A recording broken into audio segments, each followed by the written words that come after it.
Sebagai seorang yuris, kita mesti memahami argumentasi hukum dengan baik. Hal ini bertujuan agar apa yang dibicarakan dan ditulis adalah suatu kebenaran hukum. Begitupun sebaliknya, agar apa yang didengar dan dibaca juga merupakan suatu kebenaran hukum. Namun, tidak semua yuris atau sarjana hukum yang menulis, mengajar, atau berprofesi hukum memahami argumentasi hukum dengan baik dan benar. Disinilah peran logika dibutuhkan, agar para yuris dapat menerapkan argumentasi yang disesuaikan dengan keilmuan hukum. Sebelum membahas tentang argumentasi hukum, kita terlebih dahulu harus memahami karakteristik ilmu hukum dan karakteristik argumentasi. Karakter utama dari ilmu hukum adalah norma, yaitu seperangkat perintah dan larangan yang disertai sanksi. Tertulis maupun tidak tertulis, selama norma tersebut dibuat oleh otoritas dan disepakati oleh masyarakat, maka norma tersebut sudah dapat dinyatakan sebagai norma hukum. Ilmu hukum merupakan cabang dari pohon ilmu pengetahuan. Namun, ilmu hukum adalah ilmu yang sui generis atau satu untuk jenisnya sendiri. Ilmu hukum bukan golongan dari rumpun ilmu sosial, ilmu humaniora, apalagi ilmu alam. Ilmu hukum adalah ilmu yang mempelajari tentang seperangkat norma atau perintah dan larangan yang dibuat oleh otoritas dan disertai sanksi jika melanggarnya.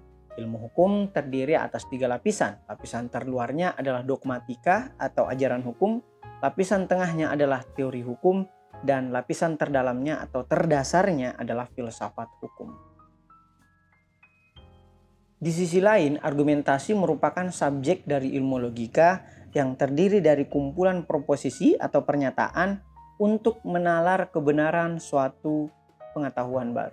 Walaupun argumentasi logika dan argumentasi hukum berdasar pada penalaran, namun tidak semua argumentasi logika relevan dengan argumentasi hukum. Terdapat beberapa kekhususan dalam logika hukum, misalnya dalam kesesatan berpikir atau fallacy. Dalam logika, termasuk kesesatan berpikir jika kita mendasarkan kebenaran argumentasi dari perkataan otoritas, atau apa yang kemudian kita sebut sebagai argumentum et verecundiam. Namun, dalam hukum, jurisprudensi dan doktrin bukan saja sah untuk digunakan, melainkan pula 2 dari 5 sumber hukum.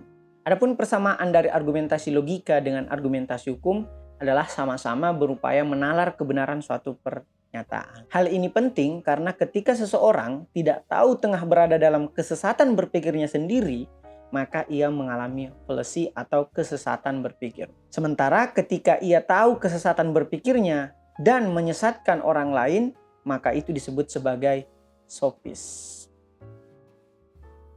Argumentasi hukum tentunya berasal dari logika tradisional yang terbagi ke dalam argumentasi deduksi, argumentasi induksi, dan argumentasi analogi. Mari kita bahas satu persatu. Yang pertama, deduksi. Terdiri dari premis atau pernyataan mayor, kemudian premis minor untuk menemukan konklusi. Premis mayornya misalnya pasal 362 KUHP yang berbunyi, barang siapa yang mengambil barang sesuatu yang seluruhnya atau sebagian kepunyaan orang lain maka diancam karena pencurian.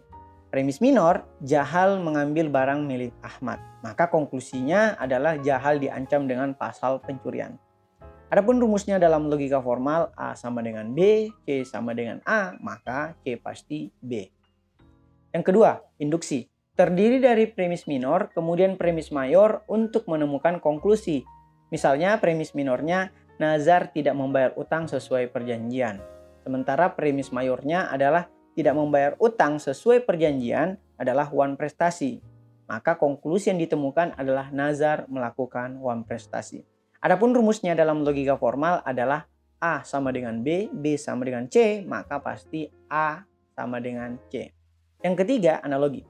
Terdiri dari premis minor, kemudian premis minor lagi, dan dikarenakan kesamaan unsur kedua premis minor tersebut, maka ditemukanlah konklusi. Misalnya premis minornya adalah Albar menggugat lawannya dikarenakan sertifikat kepemilikan ganda. Sementara premis minor lainnya dalam putusan nomor 976 tahun 2015 terdapat kasus sertifikat ganda pula. Maka konklusi yang dapat ditemukan berdasarkan jurisprudensi atau putusan hakim terdahulu, maka kita dapat terapkan kaidah hukum dalam putusan tersebut yang menyatakan bahwa apabila terdapat sertifikat ganda atas tanah yang sama, di mana keduanya sama-sama autentik, maka bukti hak yang paling kuat adalah sertifikat hak yang terbit terlebih dahulu. Dalam membangun struktur argumentasi hukum, diperlukan 3 lapisan argumentasi hukum yang rasional, yaitu lapisan logika, lapisan dialektika yang berisi pro dan kontra argumentasi, dan lapisan prosedur atau hukum acara. Adapun langkah-langkah pemecahan masalah hukum dimulai dari pengumpulan fakta hukum, berupa perbuatan, peristiwa, atau keadaan, kemudian klasifikasi hakikat permasalahan hukum tersebut, identifikasi dan pemilihan isu hukum yang relevan, kemudian pemenuhan hukum yang berkaitan dengan isu hukum, dan ditutup dengan penerapan hukum. Sementara untuk menulis legal opinion atau pendapat hukum, susunlah berdasarkan summary, rumusan fakta, isu hukum, analisis isu hukum, dan ditutup dengan kesimpulan. Itulah pembahasan tentang argumentasi hukum. Selamat menemukan kebenaran. Sekian, wassalamualaikum warahmatullahi wabarakatuh.